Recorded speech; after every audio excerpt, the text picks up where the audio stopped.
Good afternoon, stock traders. How's everybody doing on this lovely Tuesday afternoon, hump day? What do you think? So far, came from nowhere. A couple of nice little pop winners right now. Howdy, Matt. All right, Mary, howdy to yourself. Ken Thor, good to see you, buddy. How'd you do, Ken? Did you kill it today again? Andrea, I thought you were kidding around when you said they came out with a currency doll. whoever said that regarding about Mattel. But anyway, all good. A couple of good things I want to talk about so far. It's been a really good day. I'll tell you, this morning I was on TradeStation and I do their morning briefing every 2 weeks, so that's why I wasn't here this morning and Josh did it. But let me tell you, I mean, I didn't find that much going on this in the morning. It looks like a lot of things came like afterwards. Other than that one stock that we had, which one was it? Is it what's happening right here? Why is this not going up? Okay, there we go. I think it was pretty much just the RSGE was the only one that really made its big move in the middle. Hold on, I gotta zoom in over here and fix this chart right here so we get to see what happened over the course of the day. Yeah, it wasn't that one. It was the XNet. That one was just tanked and just went straight up. That one worked out pretty well. I think it was the CNET. It was the CNET that had great pre-market trading, and I know a lot of you were pretty much done just on CNET alone. But good thing we got out of it. Listen, this is the problem when you learn as a day trader, because there are things that just take off, and you're like, damn, I wish I held on to it. There's things like, my God, thank God I got out of it, because look where it is right now. So it's like a catch-22.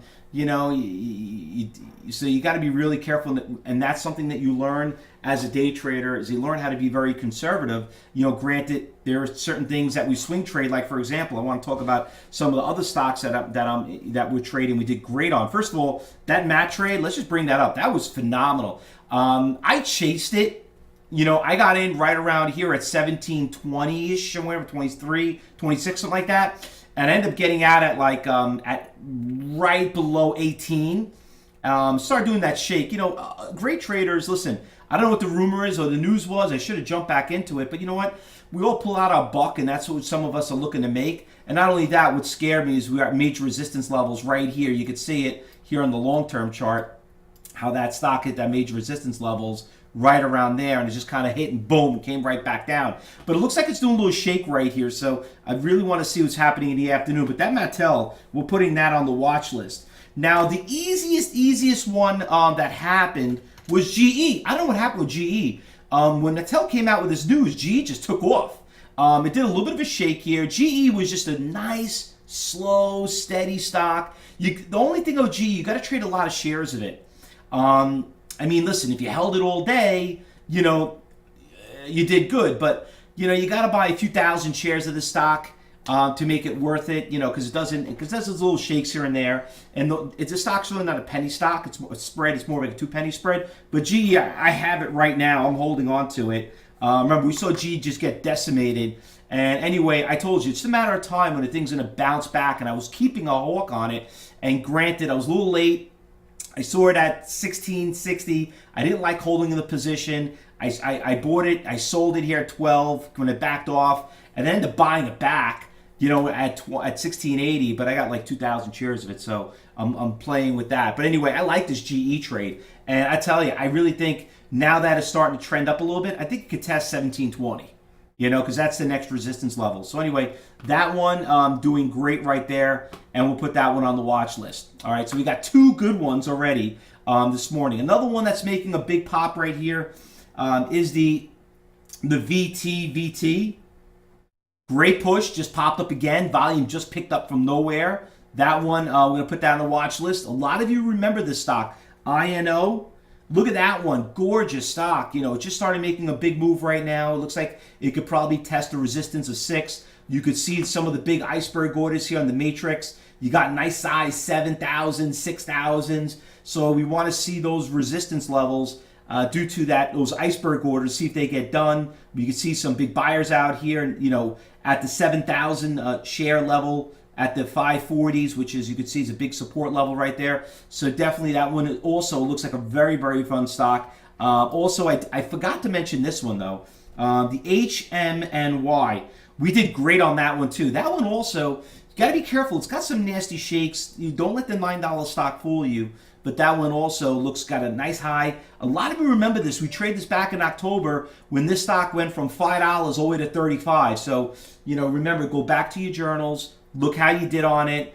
And, once again, one thing that's great about this stock, it's got great iceberg orders, 11,000, 10,000. And you can see that's why it's having a tough time breaking that resistance level right there. So let's keep an eye on that one. All right, in the meantime, what else did I have on the stock? The CYTR, kind of a little bit on the slow side. Not really that big movement, not big volume out there.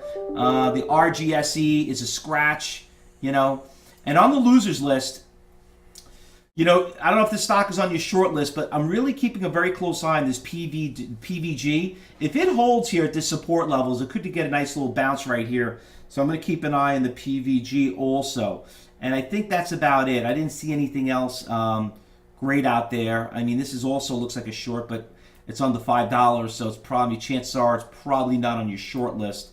Same thing with this one, just like taking a big hit. EDU, on the other hand, that one's trending down pretty fast right there. EDU, New Orleans Education Tech. Wow. EDU. Looks like a really nice short, but once again, you got to have some deep pockets to trade that stock right there. So we got a really a small gold miner. Is that what it is, Sarah? Okay, good. PVG. All right, well, keep an eye on it. Anyway, a couple of swing trades are also doing very well. The GOOS. Guys, I told you the GOOS trade was great.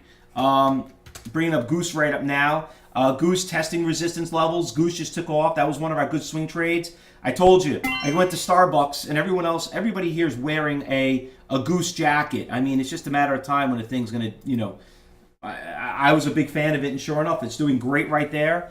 Listen, there's a lot of stocks I'm fans of. I'm a big fan of Amazon. I'm a big fan of NVIDIA. But, it's a $200, $300 stocks, $1,300. It's kind of hard. You gotta be smart with your money. Where could you get the most value with your stock? Like Fiat. I told you, like Ferrari, I'm a big fan. I think it's going to be an expensive stock. But you know what? Dollar for dollar, I'd rather buy a $23 stock than a $120 stock. So that's where it comes. You got to be focused on being smart, risk to reward. Remember, it's not... they're all good. Listen, none of them are guarantees, but listen, we're doing pretty good with the market overall. All right, guys. So we got so far. It's been a great day, a great morning. So, but let's see what we got going into this afternoon. Anything I'm missing, guys, that you want me to check out and let me know what I feel? Anything out there?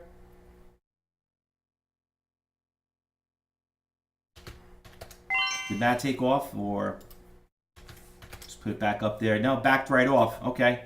Tested that major resistance and came back right down. The ZIOP, that one was really good yesterday, but it's pretty much dead right now. It's a scratch fill. Over. All right. X was great. I know you guys did phenomenal on it, but now she's starting to X has been making a nice good swing trade. It just broke all-time highs. We've done really well last year with it, but she made a big comeback. It's more of a swing trade, but today was a day trade. I don't know. We'll see how it pans out going into the close, but I'll definitely throw the X trade on there. Absolutely, Lawrence. Okay? Anything else? All right, I think that's it. All right, guys, so listen, hopefully all you new members here are enjoying your time and seeing the great action and seeing how much fun it is. And you know what's great? You bought Mattel, you sold it, you made your day's pay, you know exactly what you made. It's not like a swing trade where, woulda, coulda, shoulda, and you know how those work out, and you could have took a profit, ends up becoming a loss. This is what you have to understand. Day trading helps you become a very good options trader and a swing trader. And we do the swing trades and options on here. Once again, it's all about money management. That's what makes you a great trader. Less risk, more reward. But overall, we've been having a great day, so that's exciting. All right, guys, listen, hopefully you guys enjoyed the event Traders Talk that we had today. And I guess I'll see you. We'll be doing another audio broadcast in the morning.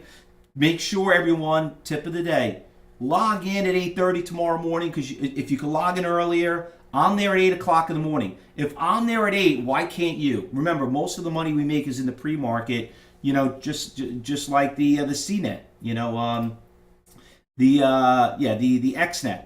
That's what it's all about. I mean, the CNET, the Chinese stock. All right, guys, listen, good luck today. Happy trading, and let's see how we do going to this close, all right?